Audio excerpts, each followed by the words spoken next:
Assalamualaikum warahmatullahi wabarakatuh. Pertama-tama, perkenalkan, saya Siti Hujar dengan NIM D0412010004 dari kelas Elektro B pada mata kuliah Wawasan Sosial Budaya Maritim. Nah, pada kesempatan ini saya akan menjelaskan sedikit mengenai potensi ekonomi maritim yang merupakan tugas pada pertemuan pekan kelima. Tentu saja kita masuk ke materi yang pertama, yaitu pendahuluan. Jadi, upaya dalam pembangunan kemaritiman tidak dapat dilepaskan dari perkembangan lingkungan strategis yang mencakup lingkungan perekonomian penunjangnya, baik dalam skala regional, nasional, bahkan di tingkat global. Nah, fokus pemerintah saat ini yang ingin membangun sektor kemaritiman membutuhkan analisa dinamika lingkungan strategis yang memadai. Hal ini penting karena jika pembangunan kemaritiman tidak dipetakan secara baik berdasarkan posisinya di lingkungan yang dihadapi, maka pembangunan tersebut akan semu dan salah arah. Oleh karena itu, perlu diwujudkan melalui pembangunan kemaritiman yang berbasis pada peningkatan investasi. Nah, materi yang kedua yaitu pengertian ekonomi maritim. Jadi, ekonomi maritim itu adalah seluruh kegiatan ekonomi yang terjadi baik di pesisir laut dan wilayah sekitar laut. Termasuk di dalamnya adalah industri kapal, pelabuhan, pelelangan ikan, dan juga kegiatan pariwisata laut atau pantai. Ekonomi maritim ini juga merupakan sebuah kebijakan yang diambil oleh pemerintah negara setempat. Biasanya itu berupa negara kepulauan, termasuk di antaranya Indonesia, untuk memetakan perekonomian warganya. Materi yang ketiga yaitu mengenai pilar utama pembangunan dalam sektor industri maritim Indonesia. Nah, pilar utama pembangunan dalam sektor industri maritim Indonesia itu ada 5. Yang pertama yaitu membangun ekonomi budaya maritim yang ada di Indonesia. Nah, seperti yang kita ketahui bahwasannya Indonesia itu adalah negara kepulauan terbesar. Jadi, sudah sepatutnya kita menyadari bahwasannya negara kita ini memiliki kekayaan sumber daya alam laut yang luar biasa, mulai dari hasil laut hingga ke perindustrian. Untuk itulah pembangunan ini sebaiknya terus-menerus dilakukan. Kemudian yang selanjutnya yaitu menjaga serta mengelola sumber daya laut. Nah, menjaga serta mengelola sumber daya laut itu adalah tanggung jawab pemerintah dan juga masyarakat. Pemerintah dan masyarakat ini bisa bekerja sama untuk fokus dalam membangun dan meningkatkan pangan kelautan. Nah, peningkatannya ini dapat kita lakukan melalui pengembangan industri perikanan dan bisa juga dengan menempatkan nelayan sebagai pilar utamanya. Selanjutnya yang ketiga yaitu memberikan prioritas pada pengembangan infrastruktur dan juga konektivitas maritim.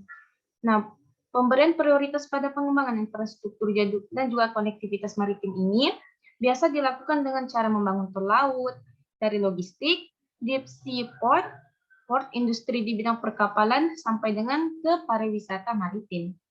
Kemudian yang keempat yaitu membangun diplomasi maritim. Diplomasi maritim sendiri bertujuan agar mampu menghilangkan berbagai sumber konflik yang berada di laut.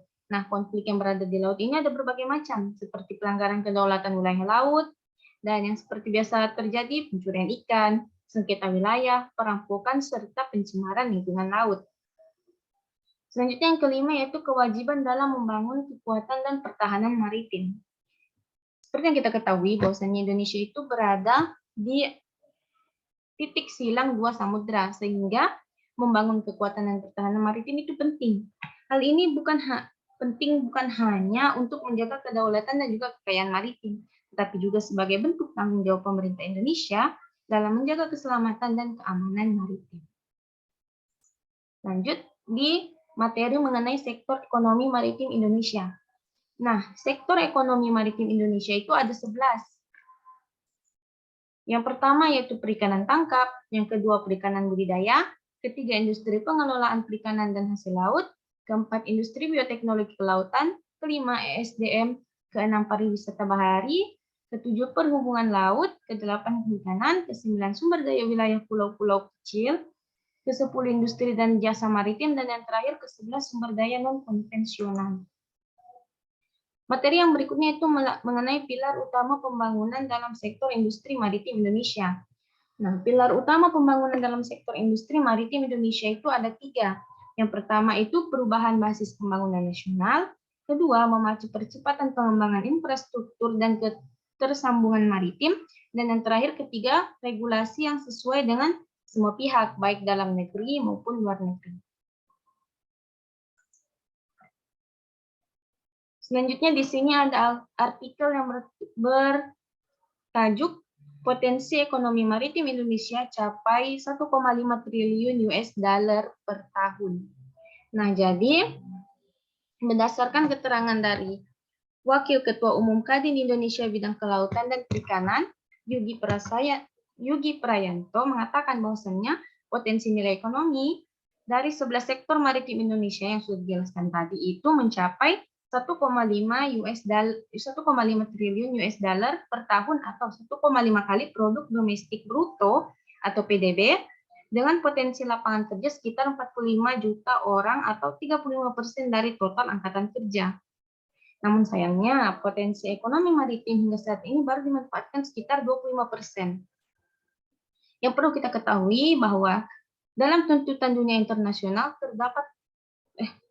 perlu diketahui juga bahwasannya tuntutan dunia internasional terhadap mutu dan keamanan produk perikanan juga dibutuhkan dan Indonesia juga harus berkembang.